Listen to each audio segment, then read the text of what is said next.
La louange de la gloire de Dieu, but du salut. La louange de la gloire de Dieu, but du salut. Frères et sœurs, le thème de la gloire de Dieu remplit l'Écriture. Et certains commentateurs de la Bible ont même suggéré qu'il était le thème unificateur de la Bible. La gloire de Dieu est comme le fil conducteur qui relie les différents récits bibliques. La gloire de Dieu. Considéré comme thème unificateur de la Bible, comme fil conducteur qui met ensemble tous les différents récits de la Bible. De la Genèse à l'Apocalypse, Dieu révèle son évangile glorieux. De la Genèse à l'Apocalypse, Dieu révèle son caractère glorieux, sa nature glorieuse, son œuvre glorieuse. Le dessein par lequel il rachète le pécheur, lui impute sa justice et le bénit de toutes sortes de bénédictions spirituelles. Nous avons commencé depuis quelques semaines maintenant à parler de la grâce de Dieu. Et plus particulièrement 2 dimanches de cela, le pasteur est entré en profondeur sur cette thématique qui est la grâce salvatrice, la grâce spéciale. Et le texte qui nous a marqué le plus est le texte d'Éphésiens au 1er chapitre, dans son 3e verset, où l'apôtre Paul est en train de dire « Béni soit Dieu, Père de notre Seigneur Jésus-Christ, qui nous a bénis de toutes sortes de bénédictions spirituelles. » Oui, frères et sœurs, de la Genèse à l'Apocalypse, Dieu se glorifie en tant que le Sauveur glorieux, qui rachète des hommes qui ne le méritaient pas, des hommes qui étaient condamnés, des hommes devant la justice de Dieu, devant qui ne pouvait donner aucune justification, devant la justice de Dieu. Mais sont ces hommes pécheurs-là qu'il décide de racheter pour sa gloire. Il leur impute sa justice et les bénit de toutes sortes de bénédictions. Ainsi, frères et sœurs, l'évangile du salut a pour motif l'amour de Dieu. L'incarnation est le moyen de ce salut. Jésus prend la chair humaine, Fils de Dieu, il vit parmi nous afin de manifester cet amour. Jean chapitre 1er. Comme nous le connaissons, le prologue de Jean, où il est en train de démontrer comment le Dieu de toute éternité a revêtu la chair afin de manifester les desseins éternels de Dieu, ce qui était de racheter l'humanité. Et la louange de la gloire, de la grâce de Dieu est le but ultime de cette révélation de Dieu dans les Écritures. Pour autrement dire, frères et sœurs, du début de l'histoire du salut jusqu'à la fin, il ne s'agit que de Dieu. Du début de l'histoire du salut jusqu'à sa fin, il s'agit de Dieu. Et voilà pourquoi l'apôtre Paul, dans la première épître aux Éphésiens, en son 6e et en son 11e verset, va dire que Dieu nous a sauvés à la louange de la gloire de sa grâce. Et au 11e verset, il va dire, afin que nous servions d'instruments de sa gloire. Le pasteur a donné une très belle illustration le dimanche passé. Il a dit, lorsque l'on fabrique un instrument de musique, par exemple, il est fait pour pouvoir glorifier son fabricant. Il est fait pour accomplir le but pour lequel son fabricant l'a fait. Pas plus, pas moins. Quand il ne sert plus, il est bon à être déclassé et jeté. Ce piano n'a d'utilité que lorsqu'il reproduit les sons de musique. C'est sa mal nom d'utilité que lorsqu'elle reproduise de sons de musique. L'homme n'a d'utilité que lorsque sa vie rend gloire à Dieu. Voilà pourquoi nous disons ce matin que la louange de la gloire de Dieu est le but du salut. Notre message a donc pour but de nous présenter l'un des moyens par lesquels nous pouvons et nous devons rendre gloire à Dieu à cause de son précieux salut. Et ce moyen, c'est ce que nous appelons le cantique nouveau. Le cantique nouveau. Vous comprendrez donc que nous sommes toujours dans la thématique de la grâce salvatrice. Nous sommes en train de continuer le point que le pasteur avait commencé en disant que la gloire, le salut a pour but ultime la gloire de...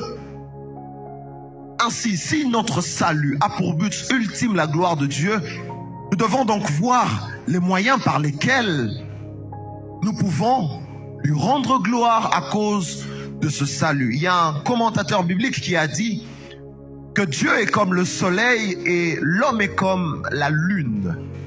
Vous savez, la lune ne brille la nuit que simplement parce qu'elle réfléchit la lumière du soleil. Le jour où le soleil arrête d'exister, il n'y a plus de lumière que la lune peut nous donner. Et c'est la même analogie pour l'homme. La gloire que l'homme rend à Dieu vient de la gloire que Dieu lui a partagée.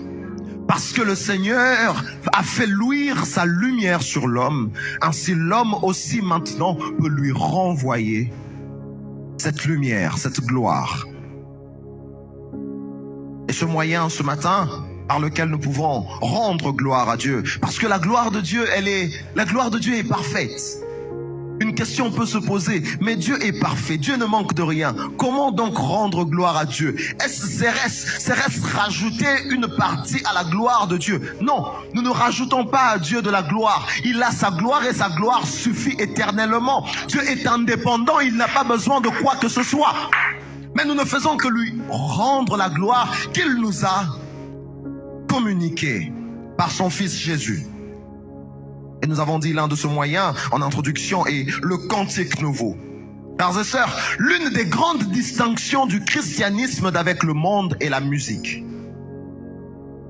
L'une des grandes distinctions du christianisme et le monde est la musique.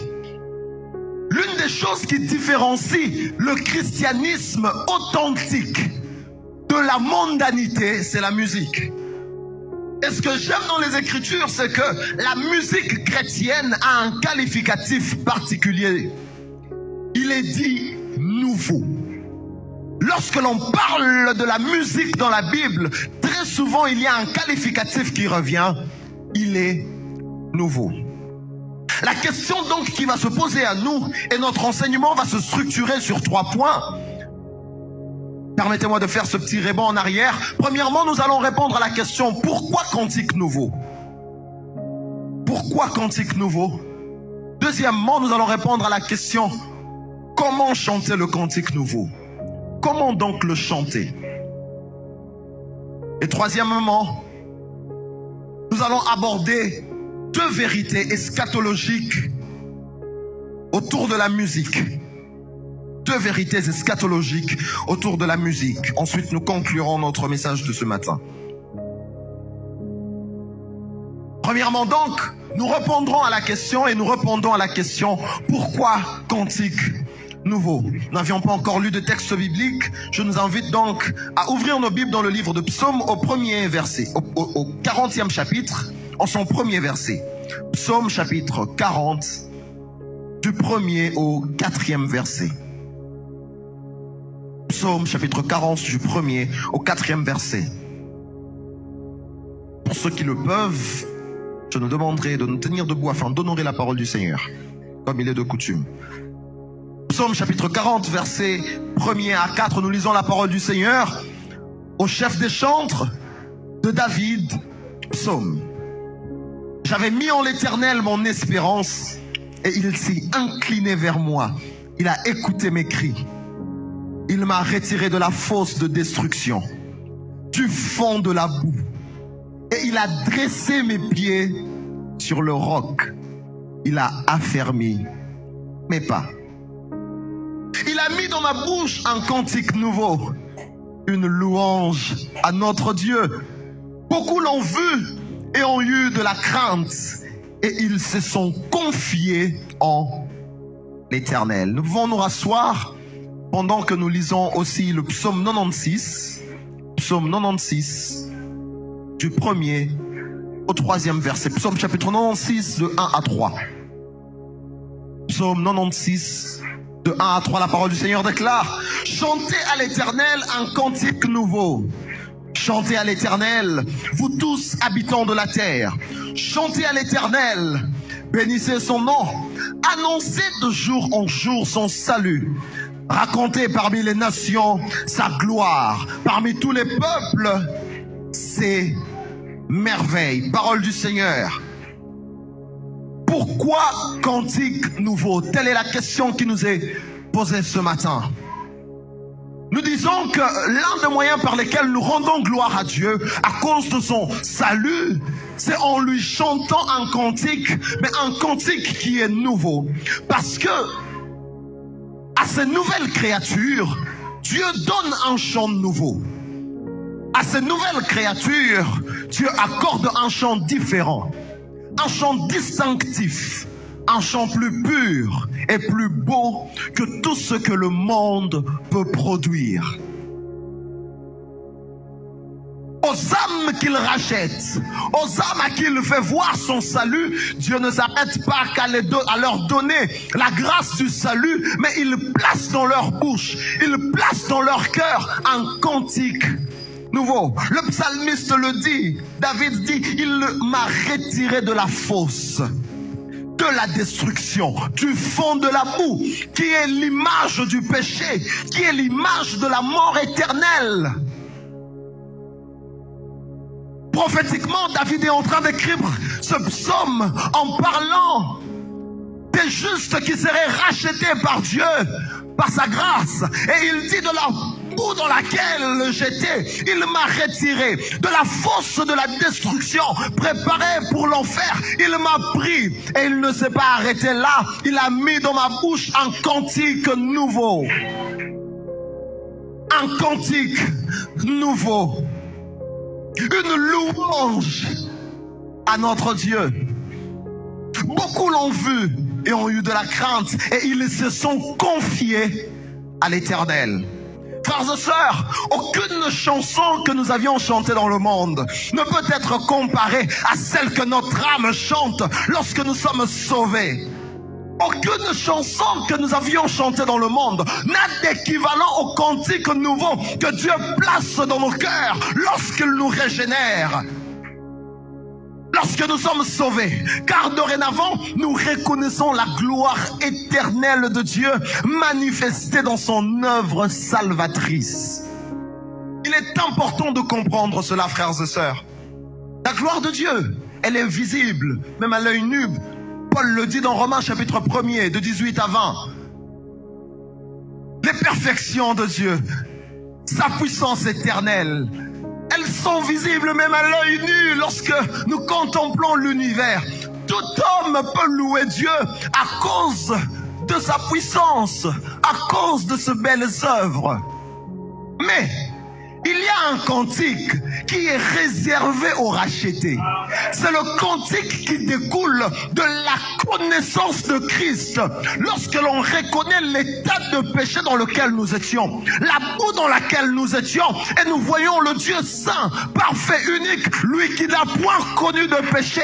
Il s'est fait homme afin de venir porter notre place, prendre notre place et nous imputer sa justice. Lorsque l'homme réalise cela, alors il peut chanter un cantique qui est différent des chansons qui louent Dieu pour la beauté de la nature, mais un cantique des profondeurs de l'âme qui découle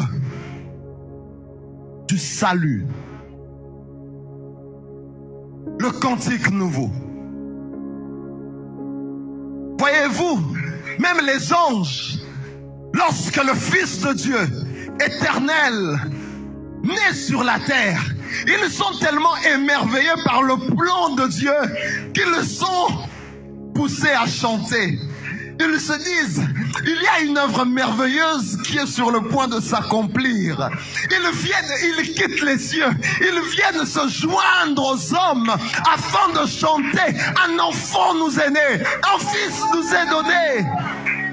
Parce qu'ils voyaient l'œuvre salvatrice qui était en train d'arriver. Cantique nouveau. Frères et sœurs, la plus grande part de la gloire que le croyant rend à Dieu provient de sa dévotion et de son adoration personnelle à Dieu. La plus grande gloire que les croyants peuvent rendre à Dieu provient de leur dévotion et de leur adoration personnelle à Dieu. Dans la Bible, frères et sœurs, tous les hommes pieux, tous les hommes qui ont craint Dieu, toutes les personnes à qui Dieu a fait la grâce de se révéler à eux, ont reconnu la bonté suprême de Dieu. Ils ont reconnu ses desseins salvateurs accomplis en Christ. Ils ont déclaré et chanté qu'il est béni et digne de louange. Ceci est l'un de mes textes préférés des Écritures. Éphésiens chapitre 1er, verset 3. Béni soit Dieu et Père de notre Seigneur Jésus-Christ, qui nous a bénis de toutes sortes de bénédictions spirituelles en Christ. Paul, lorsqu'il est en train de contempler les merveilleux desseins éternels de Dieu, étant de racheter l'homme de sa condition pécheresse, il commence sa lettre aux Éphésiens en disant « Béni soit Dieu ». Béni soit Dieu, car en lui, Dieu nous a élus avant la fondation du monde pour que nous soyons saints et irrépréhensibles. Nous ayons prédestinés dans son amour à être ses enfants d'adoption par Jésus-Christ, selon le bon plaisir de sa volonté, à la louange de la gloire de sa grâce. Le temps nous manquerait pour exploiter ce thème, ce texte ce matin. Nous pouvons lire encore l'apôtre Pierre dans sa première épître, au premier chapitre.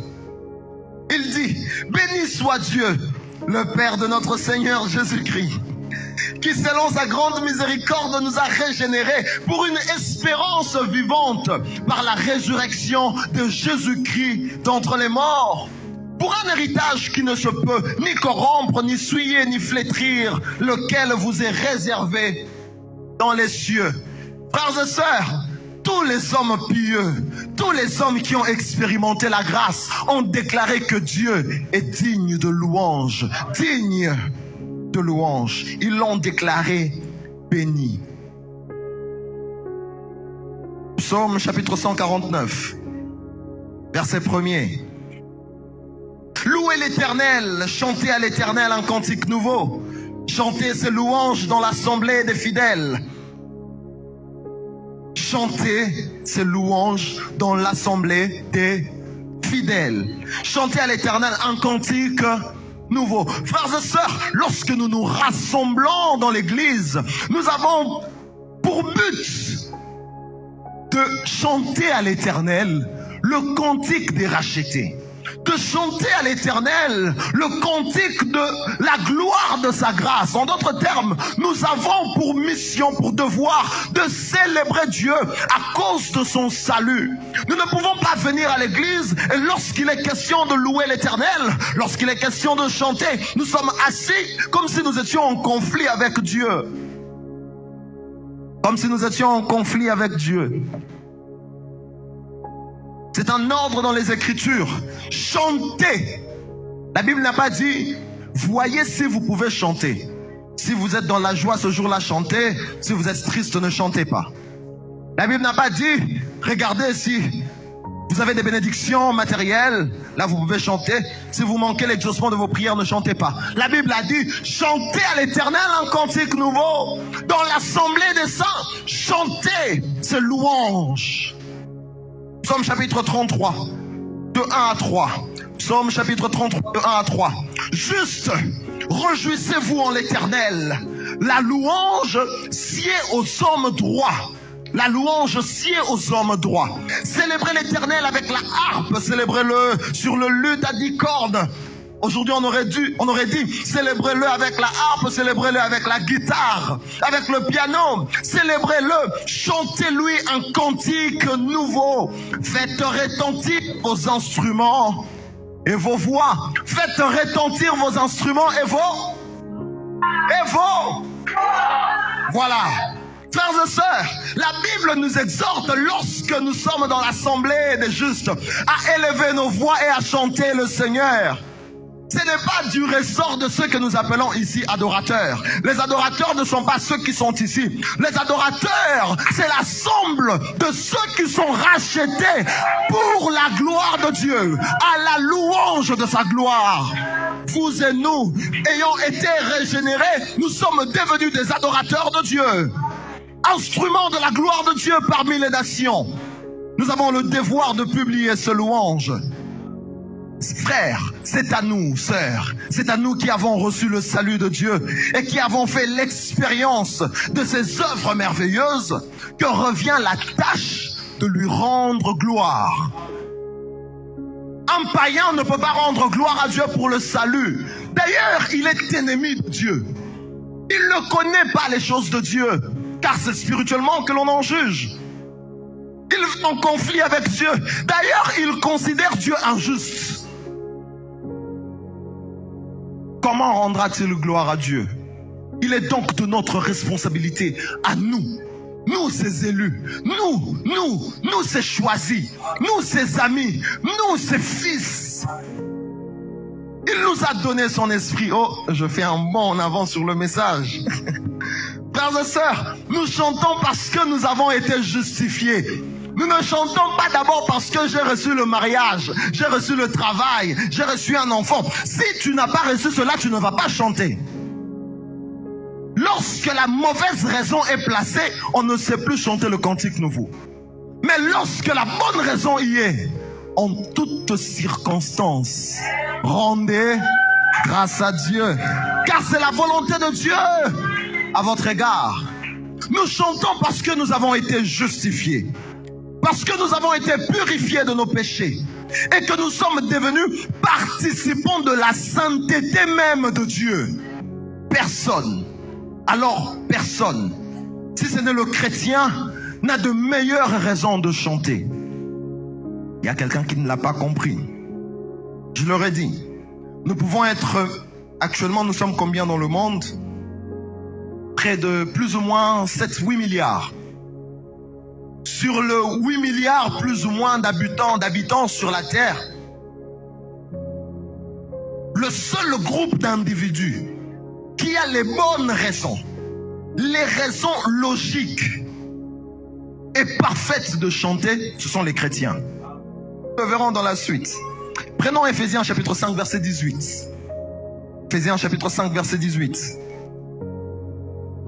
Éphésiens chapitre 5 verset 18, c'est un texte que la plupart d'entre nous connaissons. La parole du Seigneur déclare, ne vous enivrez pas d'eux, car c'est de là. Ouais, voilà, nous connaissons le texte, gloire à Dieu. Ne vous enivrez pas d'eux, car c'est de la débauche. Soyez au contraire remplis de ceux qui ont leur Bible devant eux. Vous voyez, après l'esprit, qu'est-ce qu'il y a? Il y a un... Voilà, très important. Il y a un point virgule. Soyez au contraire remplis de l'esprit.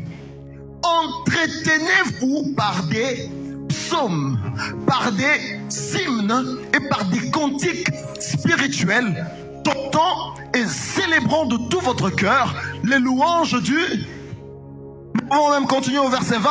Rendez continuellement grâce à Dieu pour toutes choses. Rendez continuellement grâce pour toutes choses à Dieu le Père, au nom de notre Seigneur Jésus-Christ. Voyez-vous, frères et sœurs, nous sommes dans un même paragraphe des Écritures. L'apôtre Paul est en train de parler de la plénitude du Saint-Esprit. Il dit que la plénitude du Saint-Esprit s'oppose à l'ivrognerie. Ne vous enivrez pas de vin, car c'est de la débauche. Mais soyez au contraire remplis du Saint-Esprit. Et ensuite, il dit ceci. Soyez au contraire remplis du Saint-Esprit. Entretenez-vous par des...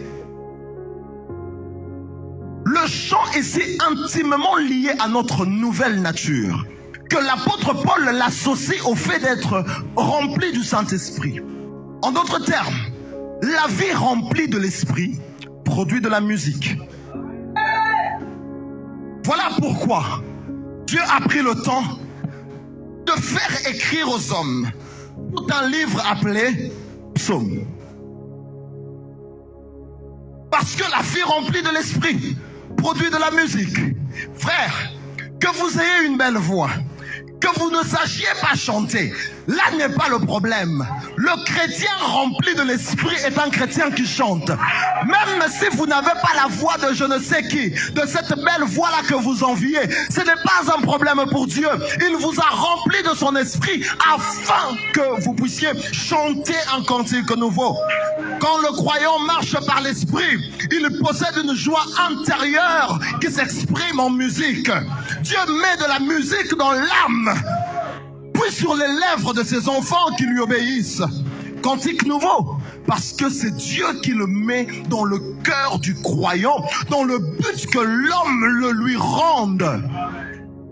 C'est Dieu qui met en nous le cantique des rachetés. Il monte dans nos cœurs. Il n'est pas seulement question des lèvres, mais c'est une question de cœur. Parce que nous sommes remplis de l'esprit. Parce que nous avons reçu l'esprit d'adoption qui crie en nous, Abba, Père. Là, lorsque nous regardons, nous voyons cela. Notre âme exulte devant la gloire de Dieu et nous pouvons célébrer, chanter Dieu, louer le Seigneur, lui rendre la gloire.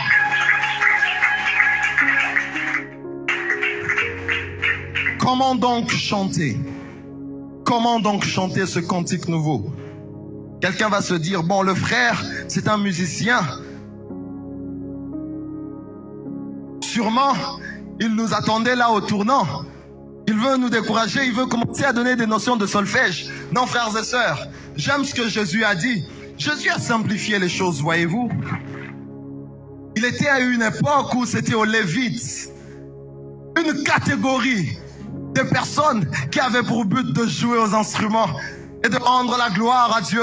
Et le peuple les accompagnait. Ce n'était que sur une montagne, ce n'était que dans un temple. Et un jour, alors qu'il rencontre la femme samaritaine, Jésus dit que ce n'est ni sur cette montagne, ni sur une autre, ni à Jérusalem. Mais le Père cherche les vrais adorateurs qui l'adorent en esprit et en vérité. Frères et sœurs, parce que notre chant est destiné à Dieu, comment donc le chanter? Il doit être conforme à sa nature, son caractère et ses œuvres. Comment chanter? Les chansons que nous chantons doivent témoigner, refléter la nature de Dieu. Dieu est saint. Dieu est éternel. Dieu est souverain. Dieu est tout-puissant. Il connaît tout, omniscient, parfait. Nos chansons doivent témoigner son caractère. Il est juste dans ses commandements, dans ses préceptes, dans ses décisions. Notre Dieu ne fait point exception des personnes. Nos chansons doivent témoigner ses œuvres. Nos cantiques donc doivent être bibliques, bibliques, bibliques, bibliques, bibliques, bibliques. Nos cantiques doivent refléter distinctement et clairement, exactement l'enseignement de la parole de Dieu. Malheureusement, de nos jours, bon nombre de chansons dites chrétiennes ne sont que du sentimentalisme, assaisonné à des mots chrétiens, ne reflétant que la philosophie du monde, reflétant plus la philosophie du monde que la parole de Dieu. Frères et sœurs, nous ne pouvons pas chanter honnêtement les philosophies du monde, et le monde ne peut pas chanter véridiquement le message chrétien. C'est une question de cœur, c'est une question de révélation. C'est en esprit et en vérité, en esprit, parce que nous avons lu que c'est Dieu qui met en nous le cantique nouveau. Et l'esprit doit rendre témoignage de la parole doit rendre témoignage de l'esprit. Si ça vient de Dieu, lorsqu'on prend le cantique, on le place sur la balance des Écritures, on dit oui, c'est un chant christocentrique. Oui, Dieu est élevé, ce n'est pas l'homme qui est élevé. Aujourd'hui, ce sont les hommes qui sont élevés dans les cantiques. Sans la révélation correcte de Dieu que nous donne l'Esprit, il nous est impossible de chanter le cantique nouveau. Voilà pourquoi, frères et sœurs, nous devons rechercher la plénitude du Saint-Esprit. Voilà pourquoi, frères et sœurs, nous devons rechercher la connaissance de Christ dans ses Écritures. Il y a de ces cantiques lorsque vous les entendez. Il y a un chant, oui.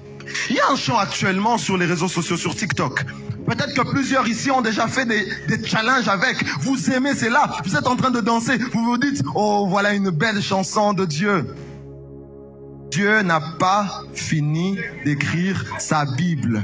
Il a une histoire à écrire avec toi. Jude chapitre 1er.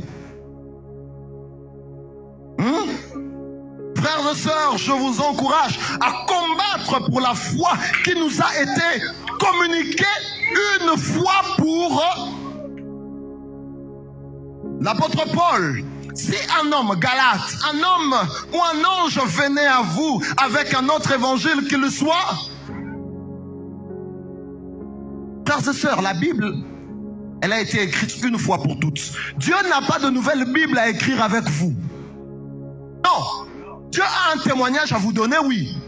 Mais Dieu n'a pas une nouvelle Bible à écrire avec toi. Il n'écrira pas cela. Pourquoi? Parce que l'esprit, la dispensation dans laquelle les apôtres, les prophètes devaient écrire la Bible, cette affaire-là, Dieu l'a fermée.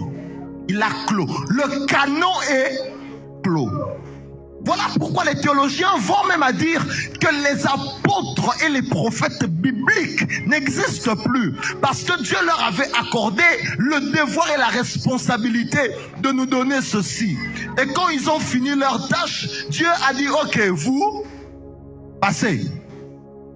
Nous tous là, nous ne sommes que des interprètes. Voilà pourquoi l'apôtre Paul pouvait le dire. Nous sommes bâtis sur le fondement des apôtres et des prophètes, Christ étant la pierre angulaire. Et je ferme la parenthèse.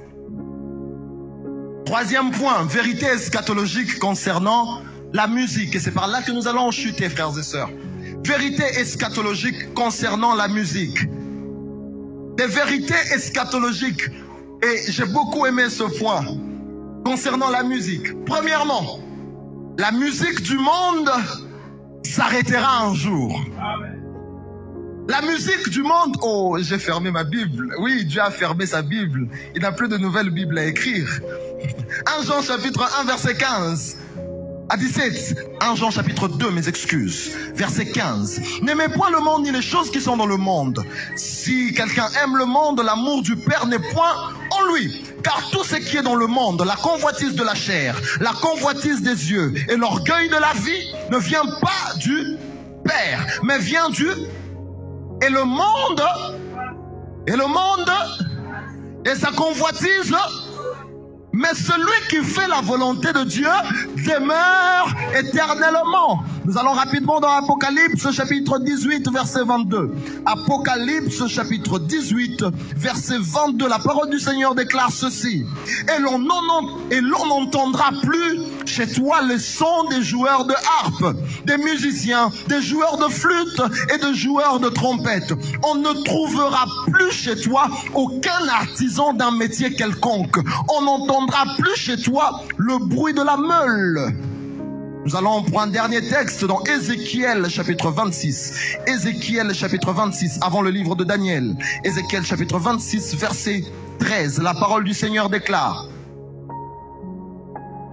Je ferai cesser le bruit de tes chants, et l'on n'entendra plus le son de tes harpes.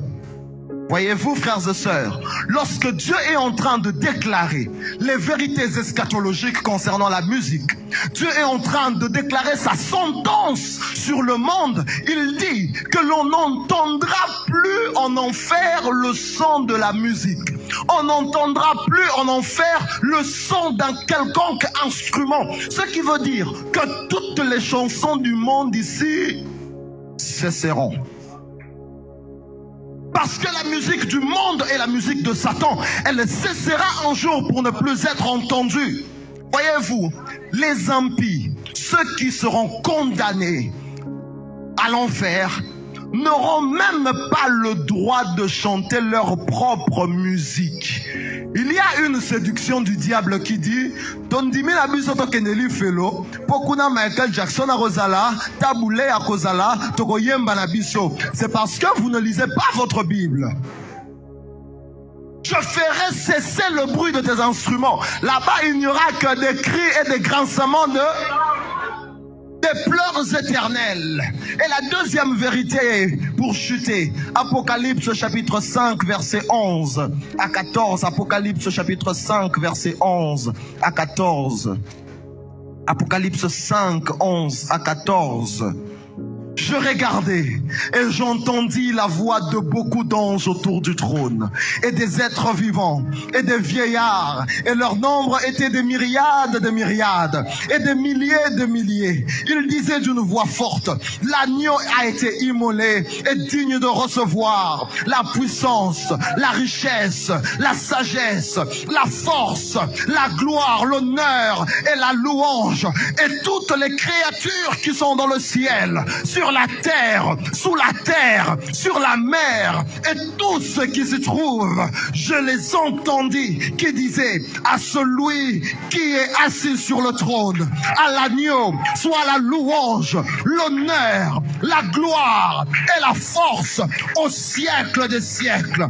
Et les quatre êtres vivants disaient Amen. Et les vieillards se prosternèrent et adorèrent. Et dans Apocalypse chapitre 7, au 9e verset, la parole déclare, Apocalypse 7, 9. Après cela, je regardais, voici, il y avait une grande foule que personne ne peut compter, de toute nation, de toute tribu, de tout peuple, de toute langue. Ils se tenaient devant le trône et devant l'agneau, revêtus de robes blanches et de palmes dans leurs mains. Et ils disaient d'une voix forte, en disant, ils criaient, le salut est à notre Dieu qui est assis sur le trône et à l'agneau. Et tous les anges se tenaient autour du trône, et des vieillards et des quatre êtres vivants, et ils se prosternèrent sur leur face devant le trône, et ils adorèrent Dieu en disant Amen. La louange, la gloire, la sagesse, l'action de grâce, l'honneur, la puissance et la force soient à notre Dieu au siècle des siècles. Amen. Et l'un des vieillards prit la parole et me dit, ceux qui sont revêtus de robes blanches, qui sont-ils et d'où sont-ils venus? Je lui dis, mon Seigneur, tu le sais. Et il me dit, ce sont ceux qui viennent de la grande tribulation. Ils ont lavé leurs robes et ils se sont blanchis dans le sang de l'agneau. C'est pour cela qu'ils sont devant le trône de Dieu et le servent jour et nuit. Dans son temple, celui qui est assis sur le trône dressera sa tente sur eux. Ils n'auront plus faim, ils n'auront plus soif, et le soleil ne les frappera point, ni aucune chaleur, car l'agneau qui est au milieu du trône les paîtra, il les conduira aux sources des eaux de la vie, et Dieu essuiera les larmes de leurs yeux.